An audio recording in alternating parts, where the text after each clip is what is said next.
یہ حافظ ابن کثیر کی البدایہ والنہایہ المعروف تاریخ ابن کثیر میرے پاس موجود ہے۔ مرزا صاحب نے جو ذاتی تفسیر کرنے کی کوشش کی ہے اس آیت کی، وہ ہم آپ کے سامنے کھولتے ہیں کہ ان کا نظریہ کیا ہے اور اصلاً آیت کا شان نزول کیا تھا۔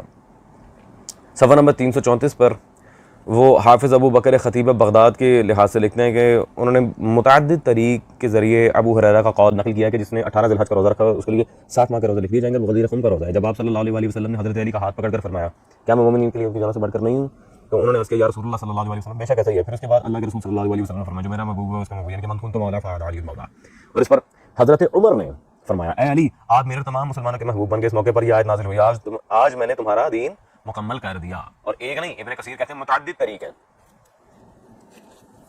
تو یہ اس آیت کی حقیقت ہے جو مرزا صاحب توڑ مروڑ کے عوام کے سامنے بیان کر رہے ہیں کہ اب کچھ نہیں، اب وہ دین مکمل ہوا ہی ولایت حیدر کرار پہ ہے، اور اس کے سب سے بڑے 2 گواہ ہیں حضرت ابو ہریرہ اور حضرت عمر۔ جی مرزا صاحب، تو انسان میں اگر علم و شعور نہ ہو تو تھوڑی شرم ہونی چاہیے۔ اس طرح ذاتی تفسیر کرنا، آپ کو نہیں پتا کہ موجب کفر قرآن کی یہ تفسیر پر رائے کرنا۔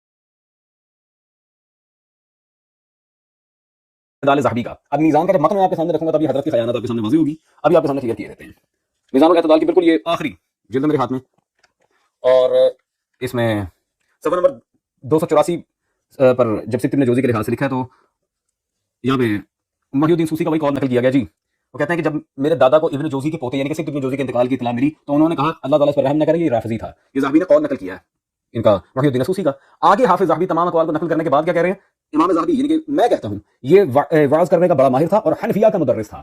سبت ابن جوزی المعروف یوسف بن کزوری یہ حنفیہ کا مدرس تھا۔